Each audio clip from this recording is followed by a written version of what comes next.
To our YouTube channel medical and nurses सब। आज की क्लास से हम जिनका भी अब एमपी, एनएचएम, झारखंड सीएचओ और अदर स्टेट के लिए सीएचओ और स्टाफ नर्स का पेपर होने वाला है, साथ ही साथ जिनका एएनएम के लिए भी इवन पेपर है, तो ये क्वेश्चन उन सभी पेपर्स के लिए हेल्पफुल होंगे। तो यहाँ पर मोस्टली क्वेश्चन 80% क्वेश्चन आपके midwifery, gynaecology, family planning services से लिए हुए हैं, तो जो आपके अपकमिंग एग्जाम में आपके लिए बहुत ही ज़्यादा हेल्पफुल रहेंगे। क्लास में भी 45 मिनट से ज़्यादा की रहेगी क्योंकि यहाँ पर 70+ MCQs हैं, सभी सॉल्व है विथ रेशनल के हैं। क्लास में एंड तक जरूर जुड़े रहें। जो भी लोग नए हैं प्लीज़ चैनल को सब्सक्राइब करके बेल आइकन बटन को प्रेस करके रखें। हमारी ऑफिशियल ऐप है, प्ले स्टोर में अवेलेबल है, तो आप वहाँ से उसको जाके डाउनलोड कीजिए। उसमें जो चैलेंजिंग क्विज से बहुत सारे लोगों को लग रहा था कि यहाँ पर पेमेंट करके क्विज में कुछ प्रॉब्लम्स हो रही थी, तो चैलेंजिंग क्विज आपके लिए फ्री कर दिए गए हैं, तो वो भी आप वहाँ पर अपना डेली नॉलेज है जो चेक कर सकते हैं। वीक में 3 से 4 चैलेंज वहाँ पर ऐड कर दिए जाते हैं। मोस्ट इम्पॉर्टेंट थिंग, जिनका भी अब एमपी, एनएचएम के लिए स्टाफ नर्स का पेपर है, उनके लिए प्रीवियस पेपर पूरे अवेलेबल हैं। चाहे जीएमसी में पेपर हुआ हो, एमपी में, एमपी ऑनलाइन ने कंडक्ट करवाया हो, या फिर एनएचएम ने स्टाफ नर्स का पेपर कंडक्ट करवाया हो, तो विथ सीरीज़ के आपको पूरे पेपर अवेलेबल हैं। तो आप डायरेक्ट मेरे व्हाट्सएप नंबर पर मुझसे कांटेक्ट कर सकते हैं उन पेपर्स के लिए। और भी आपके कोई डाउट्स हो तो आप मेरे व्हाट्सएप नंबर पर मुझे किसी भी टाइम मैसेज कर सकते हैं। अब आज की क्लास में जो क्वेश्चन रहेंगे आपके लिए, तो जिनका भी अब एग्ज़ाम है, जिनका भी अब एमपी, एनएचएम स्टाफ नर्स का पेपर होने वाला है, झारखंड सीएचओ का पेपर है, इग्नू का पेपर है, अभी आई थिंक 8 मई को पेपर है इग्नू वालों का भी, पोस्ट बेसिक बीएससी नर्सिंग के लिए। तो ये क्वेश्चन सभी के लिए हेल्पफुल है, ऑल ओवर सभी एग्जाम्स के लिए, ऐसा नहीं कि किसी पर्टिकुलर एक एग्जाम के लिए। तो डेली अब इसकी जो सीरीज़ है मॉक टेस्ट की, जैसा हमने प्रीवियस आपके सीएचओ पेपर के लिए अलग अलग स्टेट में पेपर हुए थे उसके अकॉर्डिंग लाए थे, तो यहाँ पर उसी टाइप से अब जो टेस्ट रहेंगी, टेस्ट सीरीज रहेंगी, ये आपके एग्ज़ाम तक है जो कंटिन्यू चलेंगी। आपके सभी सब्जेक्ट नर्सिंग के कवर किए जाएंगे। कुछ क्वेश्चन यहाँ पर हो सकता है रिपीट रहे जो आपके पेपर्स में आए हैं, तो वो क्वेश्चन भी यहाँ पे ऐड किए गए हैं। तो फर्स्ट क्वेश्चन है यहाँ पर, what is the function of copper T. तो कॉपर टी का मेन फंक्शन क्या है? ऑप्शन में है यहाँ पर, stops ovulation of the blastocoel, checks the mutation, stop the fertilization and stop the zygote formation.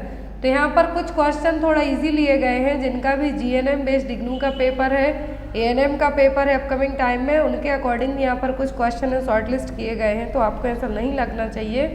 तो यहाँ पर जो कॉपर टी का मेन फंक्शन क्या है, चारों ऑप्शन आपके सामने है, प्लीज़ आंसर कीजिए। आपको 5 से 6 सेकंड का टाइम दिया जाएगा जिससे आप लोग भी सोच सकें और आंसर दे सकें। तो कॉपर टी का जो मेन फंक्शन है वो होता है स्टॉप द फर्टिलाइजेशन प्रोसेस, और आगे आपको बताएंगे कि कॉपर टी फर्टिलाइजेशन प्रोसेस को कैसे स्टॉप करेगी, कितने टाइप हैं वो सभी। कॉपर टी का मेन फंक्शन क्या है? फर्टिलाइजेशन को स्टॉप करना। Next one is, which of the following is an indicator of the prevalence of contraceptive practice in community. तो यहाँ पर कौन सी है जो एक इंडिकेटर होगा कॉन्ट्रासेप्टिव प्रैक्टिस का कम्युनिटी में प्रिवलेंस को लेके? ऑप्शन में यहाँ पर target couple, eligible couple, couple protection rate, या फिर स्मॉल फैमिली नॉर्म्स। तो यहाँ पर क्या होगा जो कि इंडिकेटर होगा, बेस्ट इंडिकेटर होगा कॉन्ट्रासेप्टिव प्रॉपर तरीके से यूज़ हो रही है नहीं उसके लिए। तो यहाँ पर जो आपका राइट आंसर होगा वो होगा couple protection rate. Couple protection rate क्या है? Main factor to reduce the net reproduction rate. तो नेट रिप्रोडक्शन रेट को रोकने के लिए है जो कपल प्रोटेक्शन रेट यहाँ पे यूज़ किया जाएगा। और जो रिसेंट में है अभी कपल प्रोटेक्शन रेट वो कितनी है? वो है 54.8%। इसको हमें क्या करना है? और कम करना है कपल प्रोटेक्शन रेट को। तो यहाँ पर यदि आपको एलिजिबल एज ग्रुप के लोग ही कपल प्रोटेक्शन रेट में इंक्लूड किए जाएंगे, और जो एलिजिबल कपल माने जाते हैं वो कितने एज ग्रुप के? 15 से 44 साल तक की एज ग्रुप के लोग क्या माने जाते हैं? एलिजिबल कपल, फर्टाइल कपल हैं जो माने जाते हैं। और जो बेस्ट इंडिकेटर होगा यहाँ पर वो क्या होगा? Couple protection rate. रिसेंट में कितना है? 54.8। Next one is, the success of birth control programme is controlling population growth is dependent on. तो सक्सेस है यहाँ पर बर्थ कंट्रोल प्रोग्राम जो कि पॉपुलेशन के लिए हेल्पफुल है, तो वो क्या है? Tubectomy, use of contraceptiveness, vasectomy, या फिर acceptability of the above by the people. तो यहाँ पर क्वेश्चन है कि the success of birth control programme, that means जो बर्थ कंट्रोल प्रोग्राम है किस हद तक सक्सेस होगा, ये किस चीज़ पर डिपेंड करेगा। तो ट्यूबेक्टोमी पर डिपेंड करेगा है कि कॉन्ट्रासेप्टिव्स पर, वैसेक्टोमी पर, या फिर लोग किस तरीके से इस चीज़ को एक्सेप्ट करते हैं उसके लिए। तो जितने भी बर्थ कंट्रोल प्रोग्राम है, आप कॉन्ट्रासेप्टिव मेथड या फिर जो स्टरलाइजेशन प्रोसेस है, किसी का ज़बरदस्ती आप ट्यूबेक्टोमी या वैसेक्टोमी नहीं करवा सकते। ये चीज़ डिपेंड करेगी कॉन्ट्रासेप्टिव मेथड को लेके, बर्थ कंट्रोल प्रोग्राम को लेके, लोग इस चीज़ को किस हद तक क्या करते हैं, एक्सेप्ट करते हैं। जो यहाँ पर इंडिया में अलग अलग तरीके की बर्थ कंट्रोल मेथड अवेलेबल है, बर्थ कंट्रोल प्रोग्राम है, फैमिली प्लानिंग प्रोग्राम है, स्मॉल फैमिली नॉर्म्स है, बहुत सारी मेथड्स हैं। तो वो सभी किस बात पर डिपेंड करेंगे कि लोग उस चीज़ को किस तरीके से एक्सेप्ट करते हैं। आप किसी को भी ज़बरदस्ती फैमिली प्लानिंग नहीं करवा सकते हैं, तो ये चीज़ एक्सेप्ट करने पर भी डिपेंड करेगी। तो यहाँ पर आपका आंसर क्या होगा, D, acceptability of the above by the people. Next one is which one of the following is tested by the technique of amniocentesis. तो एमनियोसेंथेसिस है जो, इसमें एक टेक्निक है, तो इसमें क्या क्या चीज़ें हैं जो हम टेस्ट कर पाएंगे एमनियोसेंथेसिस में। तो ऑप्शन में है यहाँ पर chromosomal abnormality in the foetus, biochemical abnormalities in the foetus, errors of metabolism in the foetus, या फिर ऑल ऑफ द अबव। तो जो एमनियोसेंथेसिस की प्रोसेस है, इसमें आप क्या क्या चीज़ें हैं जो क्या कर सकते हैं, फाइंड आउट कर सकते हैं एमनियोसेंथेसिस में। तो यहाँ पर आप जो भी चीज़ें डिटेक्ट कर सकते हैं वो ये सभी होंगी। जो एक एमनियोसेंथेसिस क्या है, एक प्रोसीजर है जिसमें एमनियोटिक फ्लूइड को यूट्रस से क्या किया जाता है, बाहर निकाला जाता है टेस्टिंग के लिए, ट्रीटमेंट के लिए। तो यहाँ पर जो एमनियोसेंथेसिस के थ्रू हम क्रोमोसोमल एबनॉर्मेलिटीज़ भी डायग्नोस कर सकते हैं फीटस की, बायोकेमिकल एबनॉर्मेलिटीज़ में भी, और एरर ऑफ मेटाबॉलिज्म, जो मेटाबॉलिक एरर है वो भी डायग्नोस कर सकते हैं। तो इन सभी में क्या होगा आपका answer, all of the above. Amniocentesis क्या है, एमनियोटिक फ्लूइड को है जो निकाला जाता है, किससे, जो यहाँ पर यूट्रस है, तो एमनियोटिक फ्लूइड को निकाला जाएगा और उसकी टेस्टिंग की जाएगी। तो प्रोसेस क्या कहलाती है, amniocentesis. Next one is the most commonly used third generation intrauterine device. तो यहाँ पर थर्ड जनरेशन की इंट्रायूट्राइन डिवाइस जो सबसे ज़्यादा यूज़ होती है वो कौन सी है। ऑप्शन में है यहाँ पर मेरेना, प्रोजेस्टासाइड, कॉपर T 380A, या फिर लिपेज लूप। तो यहाँ पर 3 जनरेशन की IUD होती हैं, फर्स्ट, सेकेंड एंड थर्ड। तो यहाँ पर जो थर्ड जनरेशन की IUD है उनमें से सबसे ज़्यादा यूज़ होने वाली कौन सी है।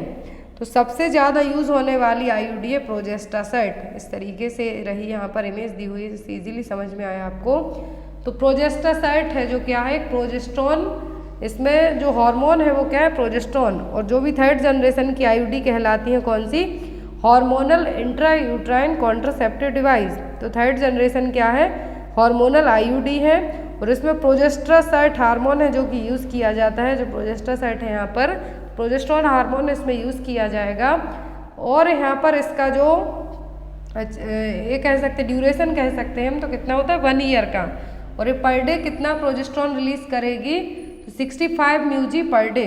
कितना, 65 म्यूजी पर डे है जो क्या करेगा, प्रोजेस्ट्रॉन रिलीज करेगा। और 1 साल तक इसका ड्यूरेशन है।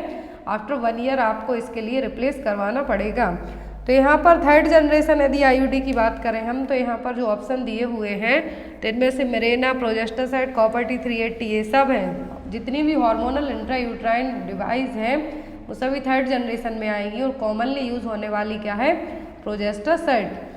Next one is fetal sex can be determined by examining cells from the amniotic fluid by looking for।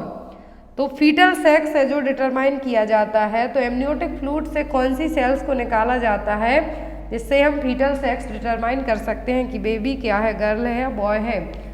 Kinetochore, चियास्माटा, autosomes, या फिर बार बॉडीज क्या है जो हम निकाल के डायग्नोस कर सकते हैं कि जो फीटल है वो क्या है, मेल है या फीमेल है। फीटल सेक्स को कैसे डिटरमाइन कर सकते हैं, एमनियोटिक फ्लूइड में से कौन सी सेल्स निकाल के है जो चेक करेंगे हम। तो यहाँ पर जो आपका आंसर होगा वो होगा बार बॉडीज। क्या होगा, बार बॉडीज को जो एमनियोटिक फ्लूइड से जो सेल्स निकाली जाएंगी वो क्या होंगी, बार बॉडी, जो कि क्या है, एक्स क्रोमोसोम में ही जनरली रहती है और इनएक्टिव एक्स क्रोमोसोम है, तो यहाँ पर इसे डायग्नोस किया जाता है कि फीटल सेक्स मेल है या female. Next one is the action of the vaginal diaphragm. Vaginal diaphragm का यहाँ पर मोड ऑफ एक्शन या फिर ये कह सकते हैं कि ये किस तरीके से फैमिली प्लानिंग मेथड में हेल्प करेगा। ऑप्शन में है prevent the sperm to come in contact with ova, anti implantation, spermicidal, या फिर prevent the ova to come in the uterus. तो यहाँ पर वेजाइनल डायफ्राम का यूज़ क्या है, prevent the sperm to come इन कॉन्टैक्ट विद द ओवा। एक तरीके की क्या है, बैरियर मेथड है, मैकेनिकल मेथड है, एग्जाम में आ सकती है आपको। वेजाइनल डायफ्राम क्या करेगा, स्पर्म को प्रिवेंट करेगा ओवा के कॉन्टैक्ट में आने से। Next one is the most common side effect of IUCD insertion is. तो आईयूसीडी इंसर्ट करने का कॉमन साइड इफेक्ट क्या है, ऑप्शन में है ब्लीडिंग, पेन, पेल्विक इन्फेक्शन या फिर एक्टोपिक प्रेगनेंसी। जो मोस्ट कॉमन साइड इफेक्ट है आईयूसीडी इंसर्ट करने का वो होता है ब्लीडिंग, सेकंड वन होता है पेन, फर्स्ट होता है bleeding. Next one is all of the following are progesterone only injectable except. ये चीज़ आपको ध्यान से देखनी है कि सभी क्या है, प्रोजेस्टेरोन इंजेक्टेबल क्या है, यहाँ पर मेथड है फैमिली प्लानिंग के लिए, बट किसी एक को छोड़कर। ऑप्शन में DMPA, net EN, DMPA subcutaneous या फिर इथेनॉइल एस्ट्रॉइडल। तो यहाँ पर सभी में क्या है, प्रोजेस्टेरोन है, इंजेक्टेबल है सभी, लेकिन किसी एक को छोड़कर। तो यहाँ पर जो मेथड है वो सभी हैं लेकिन किसी एक को छोड़कर। तो यहाँ पर जो नहीं है वो क्या है, तो वो यहाँ पर इथेनॉइल एस्ट्रॉइडल। एक इसमें होता है जनरली माला एन और माला डी में पाया जाता है। और जो नेट ईएन है यहाँ पर इसका फुल फॉर्म क्या है, नॉरएस्थेट्रोन एनेंथेनेट, जो कि 2 महीने के लिए इंजेक्ट की जाने वाली कॉन्ट्रासेप्टिव है। इसमें भी क्या रहेगा, प्रोजेस्टेरोन ही रहेगा, जो कि जो नेचुरल फीमेल प्रोजेस्टेरोन होगा उसको क्या करेगा, रिसेंबल करेगा। और इसमें जो टोटल प्रोजेस्टेरोन होता है एक डोज दिया जाता है हर 2 महीने में, जैसे डीएमपी एवरी 3 मंथ में इंट्रामस्कुलर इंजेक्ट किया जाता है, वैसे ही नेट ईएन एवरी 2 मंथ में है जो 200 mg हार्मोन रहेगा इंजेक्ट किया जाएगा। तो यहाँ पर ये सभी हैं और ये भी प्रोजेस्टेरोन वाला है। तो ये तीनों तो यहाँ पर क्या हो गए, प्रोजेस्टेरोन हो गए। लास्ट में आएगा वो क्या, इथेनॉइल एस्ट्रॉइडल, जो कि माला एन और माला डी में पाया जाता है। Next one is which of the following is a method of birth control. तो इनमें से बर्थ कंट्रोल मेथड कौन सी है, गिफ्ट, आईयूडी, आईवीटी या फिर एचटीएफ। तो बर्थ कंट्रोल के लिए मेथड सबको पता है, तो वो क्या है, intra uterine device. Next one is the action of contraceptive is. तो कॉन्ट्रासेप्टिव का मेन एक्शन क्या है, prevent of ovulation and fertilization only, prevent ovulation only, prevent rapid passing of eggs in the oviduct, that means fallopian duct. Oviduct का दूसरा नाम है fallopian tube और oviduct.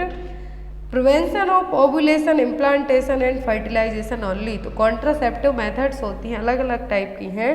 तो इनका मेन एक्शन क्या होता है कि ओवुलेशन और फर्टिलाइजेशन को प्रिवेंट करना। क्या करना, prevention of ovulation and fertilization only. Implantation का काम कॉन्ट्रासेप्टिव नहीं करेंगी, इसीलिए यहाँ पर आपका आंसर क्या होगा, A. Next one is the action of cream and jelly is. तो ये भी क्या है, मेथड है, किसके लिए, कॉन्ट्रासेप्टिव मेथड है फैमिली प्लानिंग के लिए। तो क्रीम और जेली किस तरीके से काम करेंगी, ऑप्शन में entangles the sperm, spermicidal and immobilizing the sperm, enables sperm to reach towards ovum speedily, prevents the ova from being released। तो जो क्रीम और जेली है क्या करती है, स्पर्मिसाइडल का काम करेंगी, स्पर्म है उनको मारने का काम करेंगी और स्पर्म को इमोबिलाइज करेंगी कि स्पर्म है जो क्या हो, ओवा तक नहीं पहुंच पाए। इसीलिए इनका काम क्या होगा क्रीम और जेली का, कि एक तो स्पर्मिसाइडल एक्ट करेंगी और दूसरा स्पर्म को इमोबिलाइज करेंगी। Next one is what is the drug of choice for treating the PPH. तो पोस्टपार्टम हेमरेज को ट्रीट करने के लिए कौन सी मेडिसिन यूज की जाती है, ड्रग ऑफ चॉइस है, ऑप्शन है एंटीबायोटिक, MgSO4, ऑक्सीटोसिन या फिर मीजोप्रोस्टॉल। तो पीपीएच को ट्रीट करने के लिए जो मेडिसिन यूज की जाएगी वो क्या होगी, ऑक्सीटोसिन। क्या होगी, oxytocin. Next one is Reena missed a single dose of OCP. The best response as a staff nurse for Reena. MgSO4 है, मैग्नीशियम सल्फेट इक्लेम्सिया में यूज़ किया जाता है, प्री इक्लेम्सिया इक्लेम्सिया में। लेकिन यहाँ पर ऑक्सीटोसिन क्या है, PPH को ट्रीट करने के लिए यूज़ किया जाएगा। नेक्स्ट है यहाँ पर Reena missed a single dose of OCP oral contraceptive pill, the best response as a staff nurse for Reena. तो एक रीना नाम की, गीता नाम की, किसी भी नाम की एक पेशेंट ले लो आप, उसने जो डेली सिंगल डोज लेती है अपना OCP पिल्स का, वो एक दिन का मिस कर दिया है, तो as a CHO as a staff nurse आप उसको क्या रिस्पॉन्स देंगे? Use the barrier method, take the missed pill now and continue the course, discontinue the course because OCP has no more effect, take 2 pill the next day and continue with course. तो ऐसे case में यदि आपने अपनी OCP पिल miss कर दी है तो एज अ नर्स और as a staff nurse CHO आप क्या रिस्पॉन्स देंगे family care health care provider के तौर पर, कि आपको अपना जो कोर्स डिसकंटिन्यू नहीं करना है, बल्कि जो नेक्स्ट डे यदि आप अपनी पिल है जो OCP पिल आज नहीं ले पाए तो कल आप 2 पिल्स लेना, और जो कोर्स आप कर रहे हैं अपनी OCP पिल्स का उसको क्या करना, कंटिन्यू करना है। तो यहाँ पर आपका राइट आंसर क्या होगा, D, takes 2 pill the next day and continue with the course. एक क्वेश्चन अभी रिसेंट में MP CHO के पेपर में आया हुआ था। Next one is a women visit a family planning clinic and inquiries about the best time for her to conceive, the nurse says that the best chance of pregnancy is. तो यदि कोई female family planning clinic पर आती है और inquiry करती है कि बेस्ट टाइम क्या होगा उसको कंसीव करना है, तो ऐसे केस में एज अ नर्स आप क्या कहेंगे कि कौन सा टाइम सही होगा प्रेगनेंसी कंसीव करने के लिए? When the progesterone level is too low, estrogen level are low, LH is low, that means luteinizing hormone, या फिर luteinizing hormone is low, high है या फिर लो है। तो यहाँ पर सबको पता है ओवुलेशन के लिए मेन कौन सा हार्मोन इंपॉर्टेंट होता है, तो होता है ल्यूटिनाइजिंग हार्मोन। और जब ल्यूटिनाइजिंग हार्मोन का लेवल क्या होगा, हाई होगा, तभी प्रेगनेंसी के चांसेस ज़्यादा होंगे, क्योंकि वहाँ पर ओवुलेशन की प्रोसेस प्रॉपर तरीके से होगी और वही सही टाइम होगा आपको कंसीव करने के लिए। तो यहाँ पर जब LH ल्यूटिनाइजिंग हार्मोन का लेवल हाई होगा तब क्या होगा, बेस्ट चांस रहेगा प्रेगनेंसी कंसीव करने के लिए। Next one is as per WHO what is the ideal temperature of the newborn resuscitation room. तो न्यूबॉर्न रिससिटेशन रूम का आइडियल टेम्परेचर कितना होना चाहिए? 37 से 39 डिग्री सेल्सियस, 32 से 34 डिग्री सेल्सियस, 30 से 32 डिग्री सेल्सियस, या फिर 25 से 28 डिग्री सेल्सियस। तो न्यूबॉर्न रिससिटेशन रूम का जो टेम्परेचर होना चाहिए वो कितना होना चाहिए, 25 से 28 डिग्री सेल्सियस तक। लेबर रूम का टेम्परेचर भी पूछा जाता है तो वो भी यही होगा, और यदि न्यूबॉर्न रिससिटेशन रूम का पूछते हैं तो कितना होता है, 25 से 28 डिग्री सेल्सियस तक। नेक्स्ट है यहाँ पर which part of eyes are responsible for peripheral vision, that means चारों तरफ का आपको देखना है, तो कौन सा आंखों का पार्ट रिस्पॉन्सिबल होगा, ऑप्टिक नर्व, रॉड्स, आइरिस या फिर कॉन्स। तो पेरीफेरल विजन के लिए कौन हेल्पफुल होगा, rods. Next one is which among the following belongs to hormonal contraceptives. तो इनमें से हार्मोनल कॉन्ट्रासेप्टिव कौन सी हैं, कंडोम, ओरल पिल्स, MTP या फिर IUCD। तो जो हार्मोनल है यहाँ पर मेथड वो क्या है, ओरल पिल्स। क्या है यहाँ पर, ओरल पिल्स। यदि इंट्रायूट्राइन कॉन्ट्रासेप्टिव डिवाइस के नाम दिए होते तब हम यहाँ पर प्रॉपर है जो कर पाते, बट यदि ओनली हार्मोनल पूछा है तो क्या, oral pills. Next one is what is the meaning of flight of ideas. और जब फ्लाइट ऑफ आइडियाज़ की बात हो रही है तो जो हार्मोन रिस्पॉन्सिबल होता है वो भी एग्जाम में आ सकता है आपको। तो फ्लाइट ऑफ आइडिया के लिए हार्मोन कौन सा रिस्पॉन्सिबल होता है, एड्रेनालिन। अब यहाँ पर फ्लाइट ऑफ आइडिया का मतलब क्या है, ऑप्शन में repetition of word heard, new word inverted by patient, use of rhyming word, pattern of rapid transmission from topic to topic. तो फ्लाइट ऑफ आइडिया का मतलब है कि जो आपके आइडियाज़ हैं वो एक जगह से किसी दूसरे टॉपिक पे उड़ गए, यही हम इसको यदि हिंदी में बात करें तो फ्लाइट ऑफ आइडिया का मतलब है कि यदि आप बात कर रहे हैं अभी कुछ अपने पढ़ने की, नर्सिंग से रिलेटेड टॉपिक की, अचानक आप बात करते करते खाने पीने के टॉपिक पे पहुंच जाएं तो क्या कहलाएगा आपका, फ्लाइट ऑफ आइडियाज़। तो यहाँ पर फ्लाइट ऑफ आइडियाज़ का मतलब क्या है, pattern of rapid transition from topic to topic. Next one is which among the following is the characteristic sign of systemic lupus erythematosus, SLE, जो कि एक ऑटो इम्यून डिसऑर्डर है। तो यहाँ पर मेन कैरेक्टर इसका क्या होगा, fatigue all day, elevated RBC count, elevated the temperature, rashes on the face across the bridge of the nose and cheeks. तो आपने यहाँ पर सिस्टमिक लूपस एरिथ्रोमेटस पढ़ा है जब, तो क्या एक ऑटो इम्यून डिसीज़ है। और जब यहाँ पर रैसेस की बात हो रही है तो इसमें कैसे रैसेस देखने को मिलते हैं, बटरफ्लाई रैसेस। यदि एक कॉमन टर्म यूज़ किया जाए तो क्या है, बटरफ्लाई रैसेस देखने को मिलेंगे सिस्टमिक लूपस एरिथ्रोमेटस में। तो यहाँ पर जो आपका आंसर आएगा वो क्या होगा, D. Rashes on the face across the bridge of the nose and cheeks, इस तरीके से दोनों चीक्स के यहाँ पर जो नाक का जो नोज का ब्रिज है यहाँ पर जो रैसेस होंगे इनको हम बटरफ्लाई रैसेस कहेंगे, या फिर butterfly rash of lupus erythematosus में आपको ये रेसेस देखने को मिलेंगे। Next one is what is the shape of epiglottis. तो एपिग्लोटिस का शेप किस टाइप का होगा, leaf shape, heart shape, cone shape या फिर सिलेंड्रिकल शेप। तो एपिग्लोटिस का शेप होता है कैसा, लीफ शेप का। Next one is in which among the following condition the height of the uterus is more then the period of amenorrhoea. तो यदि आपके यूट्रस की हाइट कैसी है, जो एमनोरिया की सिचुएशन में आपके जो पीरियड्स क्या रहेंगे, स्टॉप रहेंगे जिस टाइम पर, तो यहाँ पर एमनोरिया से ज़्यादा यदि यूट्रस की हाइट देखने को मिलती है तो इसका मतलब क्या है, ग्रोथ रिटार्डेशन, पॉलीहाइड्रोमनियोस, ओलिगोहाइड्रोमनियोस या फिर आईयूडी, और इंट्रायूट्राइन फीटल डेथ या फिर स्टिल बर्थ। तो यहाँ पर growth retardation, intrauterine fetal death और ओलिगोहाइड्रोमनियास, इन तीनों केस में यूट्रस की हाइट क्या होगी, कम होगी, ना कि ज़्यादा होगी। यहाँ पर more than period of amenorrhoea कहा है, तो यहाँ पर इन तीनों केस में कम होगी। जो ज़्यादा होगी किस में होगी, पॉलीहाइड्रोमनियोस में, क्योंकि इसमें एमनियोटिक फ्लूइड कितना हो जाएगा, 2000 ml से भी ज़्यादा हो जाएगा।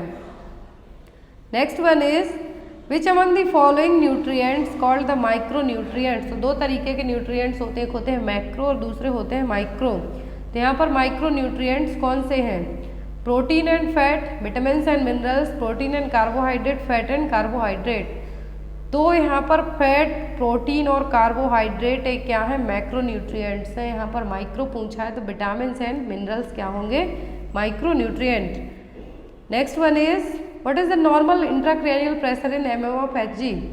तो नॉर्मल इंट्राक्रैनियल प्रेशर कितना होता है, 40 से 50, 10 से 20, 20 से 30 या फिर 30 से 40।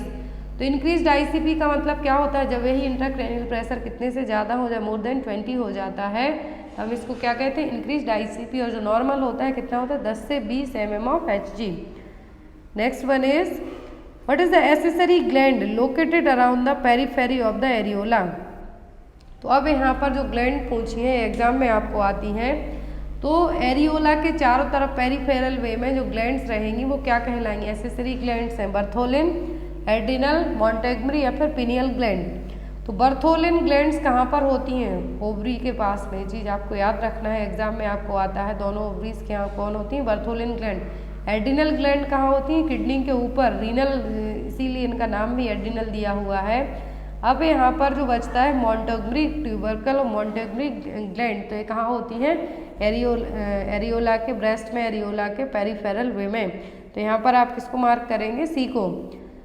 Next one is what is the investigation helps to confirm acute lymphatic leukemia. तो एक्यूट लिम्फेटिक ल्यूकेमिया को कंफर्म करने के लिए कौन सा टेस्ट है जो बेस्ट होगा, platelet count, lumbar puncture, bone marrow biopsy या फिर WBC काउंट। तो यहाँ पर एक्यूट लिम्फेटिक ल्यूकेमिया एक तरीके का ब्लड कैंसर ही है, तो कन्फर्मेटरी यहाँ पर पूछा है, तो कन्फर्म किससे होगा, बोन मैरो बायोप्सी से।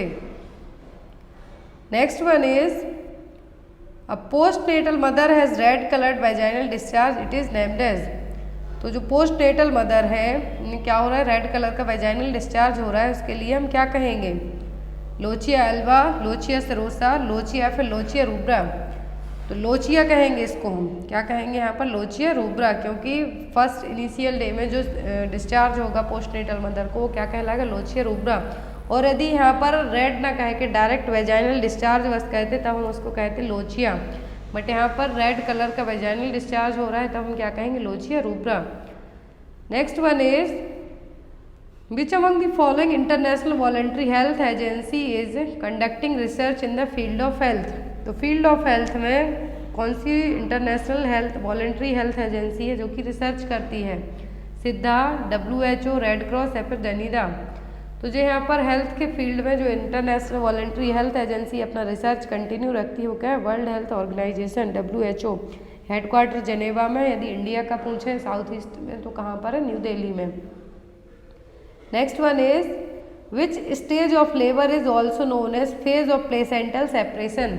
तो किस स्टेज में प्लेसेंटा सेपरेट होता है?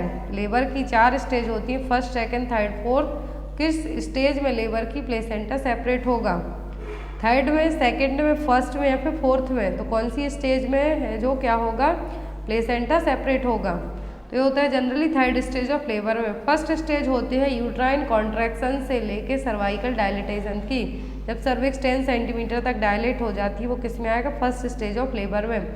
सेकेंड स्टेज ऑफ लेबर आती है कंप्लीट सर्विक्स डायलिटेशन से लेके बेबी एक्सपेल्ड आउट होने तक में। थर्ड स्टेज आती है लेबर की बेबी एक्सपल्सन से लेके प्लेसेंटल एक्सपल्सन तक की stage, placental separation stage third में आएगी। तो प्लेसेंटा सेपरेट होने से लेके और जो ऑब्जर्वेशन तक की स्टेज होगी वो क्या कहलाती है, fourth stage of labour. Next one is when was the DOTS programme introduced in India. ये क्वेश्चन अभी आई थिंक हरियाणा CHO में आया था, पूरा RNTCP रख के यहाँ पर एक्सेप्ट में क्वेश्चन पूछा था। डॉट्स प्रोग्राम इंडिया में कब इंट्रोड्यूस किया गया था? 1993, 2013, 2003 या फिर 2019? डॉट्स प्रोग्राम लॉन्च किया गया था, इंट्रोड्यूस किया गया था 1993 में, 1993 में। Next one is how much of energy supplied by 1 gram of protein. तो 1 ग्राम प्रोटीन से कितनी एनर्जी की सप्लाई होती है? 2 kilo calorie, 8 kilo calorie, 6 kilo calorie या फिर 4 किलो कैलोरी। और सबसे ज़्यादा किससे है जो सप्लाई होती है एनर्जी की? फैट से, कार्बोहाइड्रेट से या फिर प्रोटीन से? तो यहाँ पर 1 ग्राम प्रोटीन से कितनी एनर्जी की सप्लाई होती है? 4 किलो कैलोरी। और यदि फैट की बात की जाए तो एक जो फैट है, ग्राम ऑफ फैट से 9 कैलोरीज मिलेगी। यदि प्रोटीन और कार्बोहाइड्रेट से कहें हम तो 4 किलो कैलोरीज की सप्लाई होगी। Next one is which among the following blood group is called universal donor. तो यूनिवर्सल ब्लड ग्रुप का डोनर कौन है? बी ग्रुप, ओ ग्रुप, ए ग्रुप या फिर AB ग्रुप? तो यहाँ पर यूनिवर्सल जो डोनर है ब्लड के लिए वो कौन है? तो यूनिवर्सल ब्लड ग्रुप का डोनर कौन है? O group. कौन सा? O नेगेटिव क्या है? O नेगेटिव ब्लड ग्रुप को क्या कहा गया? Universal donor. और AB के लिए क्या कहा गया? Universal recipient. Next one is what is the name of female pelvis. तो फीमेल पेल्विस का नाम क्या है? एंथ्रोपॉइड, गायनेकॉइड, एंड्रॉइड या फिर प्लेटिप्लॉइड? तो फीमेल पेल्विस का नाम क्या है यहाँ पर? गायनेकॉइड पेल्विस, जो कि मोस्ट फेवरेबल पेल्विस मानी जाती है वेजाइनल बर्थ के लिए। Next one is what is the working mechanism of autoclaving. तो ऑटोक्लेविंग किस बेस पर काम करता है? Working under the water pressure, working under the power of electricity, working under the air pressure या फिर working under the saturated steam pressure. तो autoclave जो एक मशीन है स्टरलाइजेशन के लिए, इसमें सबसे अच्छे स्टरलाइजेशन मेथड मानी जाती है। तो ऑटोक्लेविंग का टेम्परेचर जनरली एग्जाम में आपको आता है और किस मैकेनिज्म पे काम करता है? स्टीम प्रेशर पर। किस पर? Working under the saturated steam pressure पर ये काम करेगा। यदि ड्यूरेशन की बात करें तो बेस्ड ऑन क्या आइटम आप स्टरलाइज करते हैं, लेकिन जनरली 20 to 30 मिनट का ड्यूरेशन इसमें यूज़ किया जाता है। Next one is what is the drug of choice for an mother suffer with HIV। यदि कोई मदर HIV से सफ़र कर रही है तो कौन सी मेडिसिन देंगे? ऑप्शन में ज़ाइलोकेन, फ्लॉक्सिटिन, सेफेलोस्पेरिन या फिर जिडोविडिन। तो अब यहाँ पर बात की जा रही है कि मदर क्या है? मदर है यहाँ पर कोई HIV है उसको, तो क्या देंगे हम? ART, anti retroviral therapy treatment देंगे उसके लिए। उनमें से वो मेडिसिन कौन सी यहाँ पर? जिडोविडिन। यदि मदर अपने बेबी को ब्रेस्ट फीड करवाती है तो हम क्या कहेंगे? नेवेरापाइन। लेकिन यदि यहाँ पर डायरेक्ट सफ़र कर रही है तो क्या है? Zidovudine. Next one is which of the following method of sterilization kills the spore of the micro organism. तो कौन सी मेथड से स्पोर्स तक को हम मार सकते हैं? रेडिएशन से, फ्यूमिगेशन से, बॉइलिंग से या फिर ऑटोक्लेविंग से? मैंने जस्ट अभी आपको बताया कि बॉइलिंग से बैक्टीरिया वायरस मर जाएंगे लेकिन स्पोर कभी नहीं मरते हैं। न रेडिएशन से मरेंगे ना फ्यूमिगेशन से। लेकिन ऑटोक्लेविंग ही एक ओनली ऐसी मेथड है जिसमें जो बैक्टीरिया वायरस की इवन स्पोर्स भी किल कर दिए जाएंगे। तो यहाँ पर आपका राइट आंसर क्या होगा? Autoclaving. Next one is what is the name of mucus layer covering inside of uterus? तो यूट्रस की जो इनर लेयर है वो क्या है? Mucus layer. ऑप्शन है मायोकार्डियम, पेरीमेट्रियम, एंडोमेट्रियम या फिर मायोमेट्रियम। तो इनसाइड लेयर क्या है यूट्रस की? Endometrium. Next one is when was the Bhore committee was appointed in India? तो भारत में भोर कमेटी कब अपॉइंट की गई थी? 2020 में, 1990 में, 2014 में कि 1943 में? जो भोर कमेटी है जो कब अपॉइंट की गई थी? 1943 में, 1943 में। Next one is what is the aim of usages of oral rehydration solution in diarrhoeal disease management? तो ORS सॉल्यूशन दिया जाता है डायरिया के पेशेंट में, तो ये क्यों दिया जाता है? Prevent the weight loss, prevent the infection, prevent vomiting या फिर प्रिवेंट द डिहाइड्रेशन? तो ओरल डिहाइड्रेशन सॉल्यूशन डायरिया के केस में दिया जाता है डिहाइड्रेशन को प्रिवेंट करने के लिए। Next one is what is the frequency of taking census in India? तो भारत में जनगणना है जो कब होती है? तो ये होती है हर 10 साल में। कब होती है? हर 10 साल में। और यदि SRS डेटा पूछते हैं तो ये कब दिया जाता है? एवरी 6 मंथ में। याद रखना है आपको ये चीज़ें। यदि सेंसस पूछते हैं तो एवरी वंस इन 10 ईयर, और यदि SRS डेटा पूछते हैं तो SRS डेटा एवरी 6 मंथ में रिलीज किया जाता है। Next one is which laboratory test help to identify the gut? तो कौन सा टेस्ट करके हम गट को फाइंड आउट कर सकते हैं? Serum calcium, uric acid, serum potassium और फॉस्फोरस। तो गट में क्या होता है? जॉइंट्स है, तो जॉइंट्स में क्या होता है? यूरिक एसिड का ऑक्यूमुलेशन होना स्टार्ट हो जाता है, जिससे रेडनेस होगी, पेन होगी, स्वेलिंग होगी, चलने फिरने में प्रॉब्लम होगी। तो अब आइडेंटिफाई भी हम किससे करेंगे? यूरिक एसिड से। किससे आइडेंटिफाई करेंेंगे? यूरिक एसिड से। और जो मेडिसिन दी जाती है गट को ट्रीट करने के लिए वो क्या है? एलोप्यूरिनॉल। नाम याद रखना है आपको। ड्रग ऑफ चॉइस यदि गट की पूछी जाती है तो क्या है? एलोप्यूरिनॉल। और इसमें जो यहाँ पर टेस्ट किया जाएगा डायग्नोस करने के लिए, आइडेंटिफाई करने के लिए, वो क्या होगा? यूरिक एसिड, क्योंकि गट में यूरिक एसिड का ही ऑक्यूमुलेशन है जो होगा कहाँ पर? जॉइंट्स में।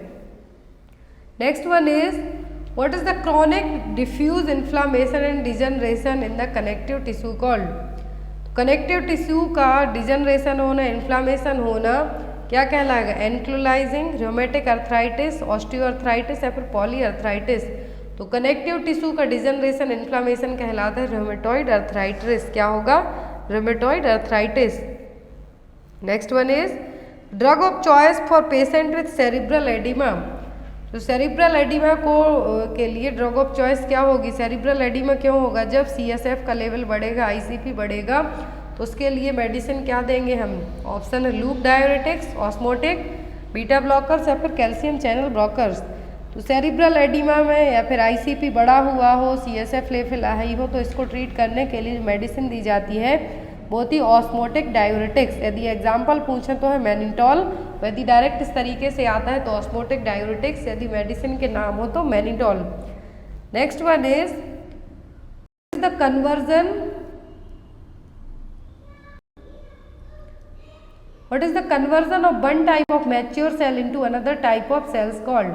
तो यदि सेल्स का एक से दूसरे सेल्स में क्या होता है? कन्वर्जन होगा, तब हम इसके लिए क्या कहेंगे? हाइपरप्लासिया, एनाप्लासिया, डिस्प्लासिया या फिर मेटाप्लासिया। तो क्या टर्म यूज़ किया जाएगा जब जो मैच्योर सेल्स हैं दूसरी सेल्स में कन्वर्ट होंगी? तो ये कहलाएगा, जो कि एक कैंसर का ही है, कैंसर की ही टर्मिनोलॉजी है, तो ये कहलाता है मेटाप्लासिया। क्या कहलाएगा? मेटाप्लासिया। जो बिनाइन ट्यूमर होगा उसमें मेटाप्लासिया नहीं होगा, लेकिन जो मेटास्टैटिक होगा उसमें मेटाप्लासिया आपको देखने को मिलेगा, जिसमें एक जो मैच्योर सेल से दूसरी सेल्स में कन्वर्ट होगी, दूसरी से तीसरी में। Next one is which of the following part of the ear will be affected by otitis media? तो otitis media that means middle ear infection हो रहा है। मिडिल ईयर इन्फेक्शन में क्या पार्ट हैं जो कवर होंगे और अफेक्ट होंगे? यूस्टेचियन ट्यूब, मैस्टॉइड बोन या फिर pinna and ear lobe. Pinna और ईयर लोब किसके पार्ट हैं? ये आते हैं एक्सटर्नल ईयर में। Labyrinth and stapes, tympanic membrane and mastoid bone. तो अब यहाँ पे आपको बताना है कि ओटाइटिस मीडिया में क्या इफेक्ट होगा, तो वो होगा यूस्टेचियन ट्यूब एंड मास्टॉइड बोन। बाकी स्टेपस, लेबिरेंथ इनर पार्ट में चले जाएंगे, और यहाँ पर अब जो अफेक्टेड पार्ट बचता है वो क्या है? यूस्टेचियन ट्यूब और mastoid bone. Next one is which of the following scale is use to measure the gestational age of newborn.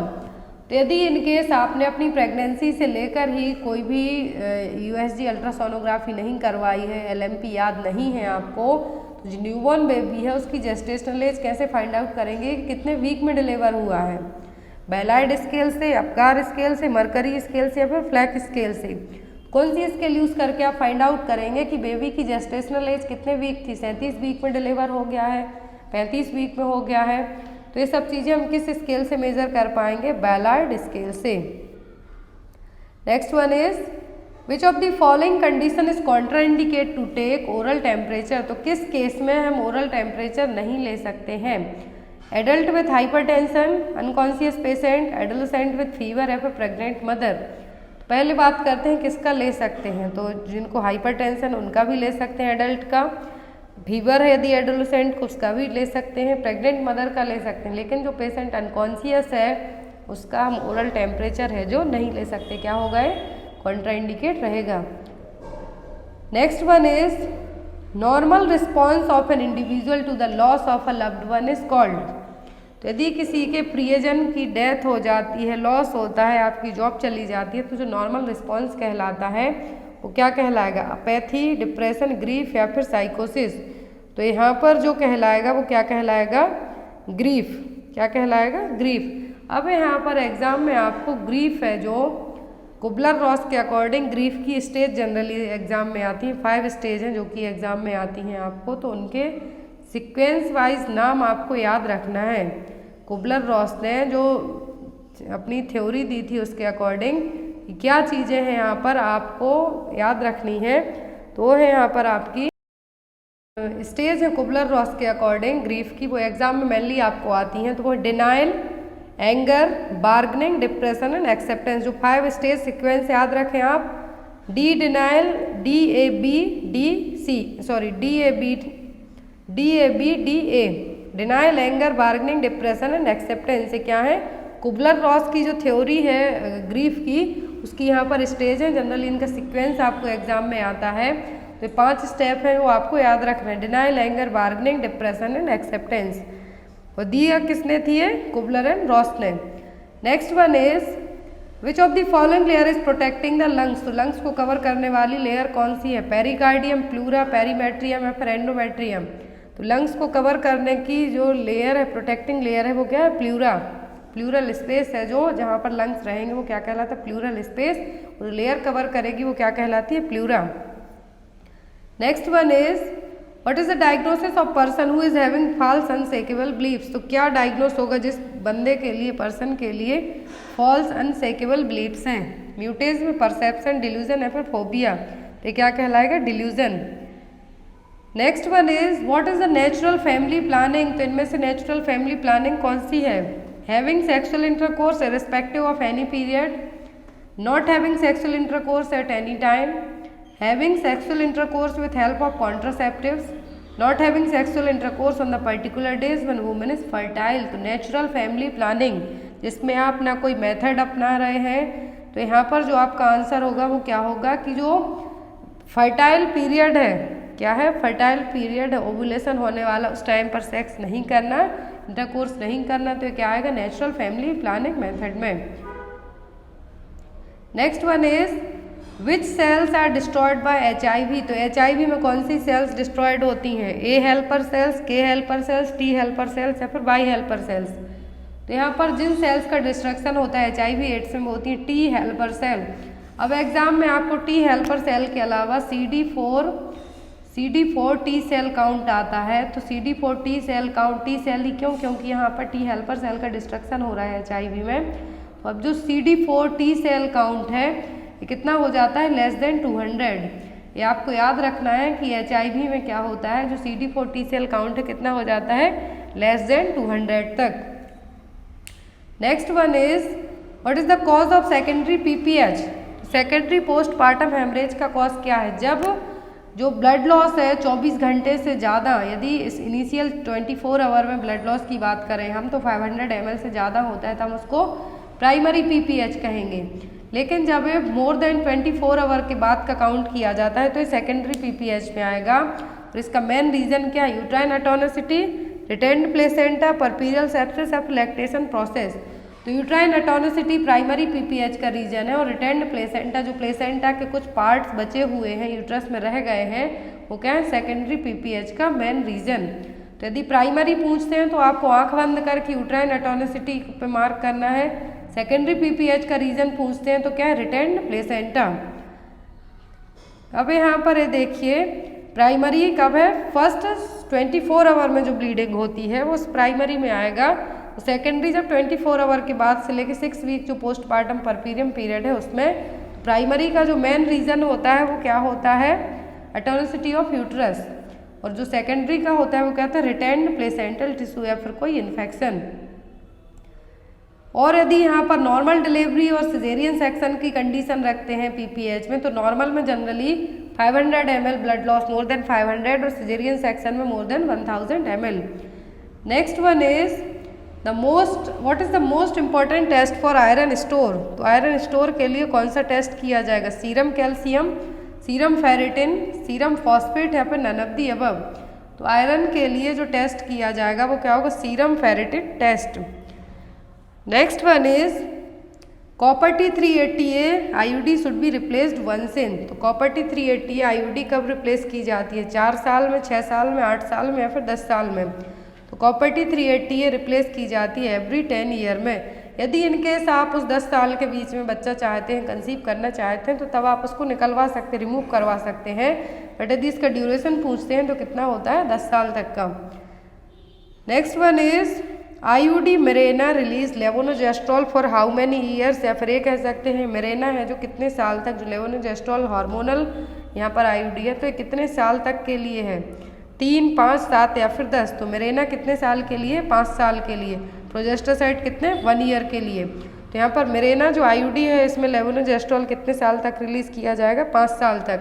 अब यहाँ पर जो मिरेना में टोटल 52 mg लेवोनोजेस्ट्रॉल रहता है और डेली यदि एक मिरेनल आईयूडी की बात करें तो कितना होता है इसमें, 52 mg लेवोनोजेस्ट्रॉल हार्मोन। लेकिन यदि इसमें डेली डोज रिलीज की बात करें तो कितना होता है, 20 म्यूजी पर डे। कितना होता है, 20 म्यूजी पर डे।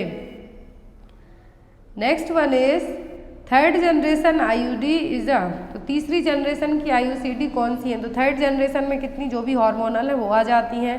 ऑप्शन में यहाँ पर ML, copper T250, Mirena, copper T380A, copper 7। Third generation इनमें से कौन सी है, तो वो है मिरेना। जितनी भी हार्मोनल इंट्रा यूट्राइन डिवाइस है वो किस में आएंगी, थर्ड जनरेशन में, और यहाँ पर वो कौन सी है, Mirena. Next one is ideal candidate for IUCD includes all except. तो आइडियल कैंडिडेट सब है आईयूसीडी इंसर्ट करने के लिए किसी एक को छोड़कर। Willing to check the thread, have a normal menstrual cycle, no history of PID, who have a minimum of 2 children. तो आइडियल कैंडिडेट में सब आएंगे किसी एक को छोड़कर, कौन से नहीं आएंगे वो क्या होंगे, who have a minimum of 2 children. Next one is mechanism of IUCD is all except. तो मैंने स्टार्टिंग में क्वेश्चन था कि आईयूडी किस तरीके से काम करती हैं, तो अब यहाँ पर है कि आईयूसीडी सब तरीके से काम कर रही हैं किसी एक को छोड़कर। ऑप्शन में increase the cervical mucus, local foreign body like reaction, decrease diameter of the fallopian tube, make endometrium unfavourable for implantation. तो आईयूसीडी सब करेंगी लेकिन डायमीटर फैलोपियन ट्यूब का कम नहीं करेंगी। इनके साइड इफेक्ट एग्जाम में आते हैं जनरली आईयूसीडी के। तो यहाँ पर सर्वाइकल म्यूकस को बढ़ा देंगी, ये जो रिएक्शन होगा वो फॉरेन बॉडी टाइप का होगा।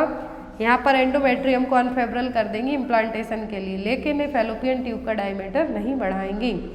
Next one is true about IUCD. तो इंट्रायूट्राइन कॉन्ट्रासेप्टिव डिवाइस को लेकर सही पॉइंट क्या है। फर्स्ट ऑप्शन है copper T380A was introduced in the program in 1992, Progestasert third generation IUCD, copper T380 is approved for use of 5 year maximum, copper device have lower expulsion rate. अब यहाँ पर सही चीज क्या है, तो वो है प्रोजेस्टासाइड क्या है, थर्ड जनरेशन की आईयूसीडी है। Next is true statement of Nova-T. तो ये भी एक कॉन्ट्रासेप्टिव मेथड है। तो नोवा-टी को लेके सही पॉइंट यहाँ पर क्या है, effective for 10 year, silver core, more copper content, aft more chance of perforation. तो सही पॉइंट यहाँ पर है सिल्वर कोर। नोवा टी है जो एक, ये देखिए यहाँ पर इसकी पूरी मेन कैरेक्टर दिए हुए हैं। तो नोवा टी क्या है, कॉपर टी 200 जैसी ही है, लेकिन इसमें 200 m² कॉपर रहेगा, लेकिन इसमें सिल्वर कोर रहेगा। क्या रहेगा इसमें, सिल्वर कोर कॉपर का, जो कि क्या है, कॉपर वायर है। तो यहाँ पर जो इसमें एक डिफरेंस पूछा है नोवा टी को लेके, वो क्या है, copper wire. Next one is all of the following are the advantage of third generation IUCD except. तो थर्ड जनरेशन IUD के सब एडवांटेज हैं किसी एक को छोड़कर। High efficacy, low expulsion rate, long acting या फिर low risk of ectopic pregnancy. तो यहाँ पर सभी हैं किसी एक को छोड़कर। थर्ड जनरेशन में जितनी भी हार्मोनल है वो आ जाएंगी, जो नहीं है वो क्या है, लो risk of ectopic pregnancy. High effective है यहाँ पर, एक्सपल्सन रेट भी कम है, लॉन्ग एक्टिंग है, लेकिन एक्टोपिक प्रेगनेंसी के रिस्क यहाँ पर लो नहीं है बल्कि हाई ही हो सकते हैं। तो यहाँ पर आपका आंसर क्या होगा, D. Next one is third generation IUCD acts by. Third generation IUCD में क्या है, हार्मोनल है। अब यहाँ पर आपको मैं हिंट कर देती हूँ जिससे आप आंसर इजीली कर सकते हैं। ऑप्शन में strong anti fertility effect of metallic copper, by altering the composition of cervical mucus, hormonal effect on the mucosa of the endometrium, या फिर enhanced cellular response on the endometrium. तो third generation क्या करती हैं, ये hormone को release करेंगी जिससे म्यूकोसा और एंडोमेट्रियम पर इफेक्ट होगा। तो यहाँ पर आपका आंसर क्या होगा, सी, क्योंकि ये क्या है, हार्मोनल IUCD है और ये क्या करेंगे, अपने हार्मोन्स रिलीज करके म्यूकोसा है जो एंडोमेट्रियम की, वहाँ पर इफेक्ट क्रिएट करेंगी। Next one is absolute contraindication of IUCD, that means किस केस में हम IUCD इंसर्ट नहीं कर सकते हैं। Anaemia, diabetes, pelvic inflammatory disease या फिर हेमरेज। तो एब्सोल्यूट दैट मीन्स इस केस में हम नहीं कर सकते हैं, तो क्या है यहाँ पर, PID, पेल्विक इन्फ्लामेटरी डिसीज में हम IUCD इंसर्ट नहीं कर सकते हैं। तो यहाँ पर आपका क्या होगा, एब्सोल्यूट कॉन्ट्राइंडिकेशन रहेगा। Next one is multi load device refers to. Multi load device कौन सी है इसमें, first generation IUCD, second generation IUCD, oral contraceptive pill या फिर वेरियर कॉन्ट्रासेप्टिव। तो मल्टी लोड यहाँ पर क्या है, सेकेंड जनरेशन IUCD। कौन सी है, सेकेंड जनरेशन IUCD। नेक्स्ट आज all are true about centchroman except. Centchroman को लेके सभी पॉइंट सही हैं किसी एक को छोड़कर।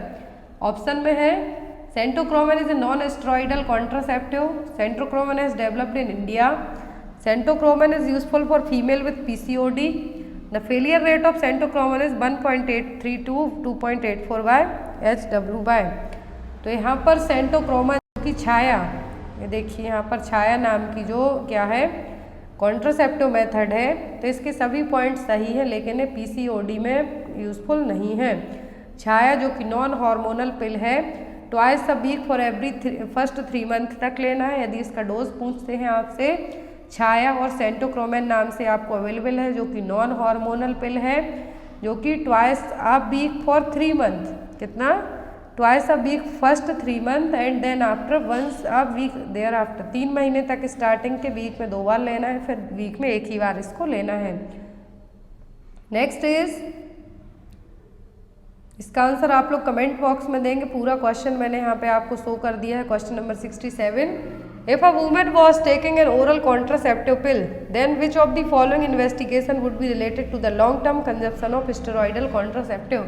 तो यदि कोई वुमेन ओरल कॉन्ट्रासेप्टिव पिल लेती है, लॉन्ग टर्म तक यदि लेती है, तो जो स्टेरॉइडल कॉन्ट्रासेप्टिव है उनके क्या इफेक्ट होंगे, कौन सा टेस्ट करवाएंगे, LFT, cervical Pap smear, the wet smear of vaginal secretion for monilial, या फिर एंडोमेट्रियल बायोप्सी। तो अब इन 4 में से यहाँ पर नेक्स्ट दिए हुए हैं कौन से टेस्ट करवाएंगे, इसका आंसर आप लोग कमेंट बॉक्स में देंगे। नेक्स्ट क्लास होगी कल सेम टाइम पर, उसमें इसका आंसर आपको दिया जाएगा। तो डेली आपको 60+ 70+ MCQ सॉल्व करवाए जाएंगे, और जो आपके MP NHM के पेपर हैं वो भी आपको अपडेट कर दिए गए हैं, तो आप उन पेपर्स को परचेस कर सकते हैं PDF फॉर्मेट में। अदरवाइज मैं पूरे पेपर आपको चैनल पर भी प्रोवाइड करवा दूँगी।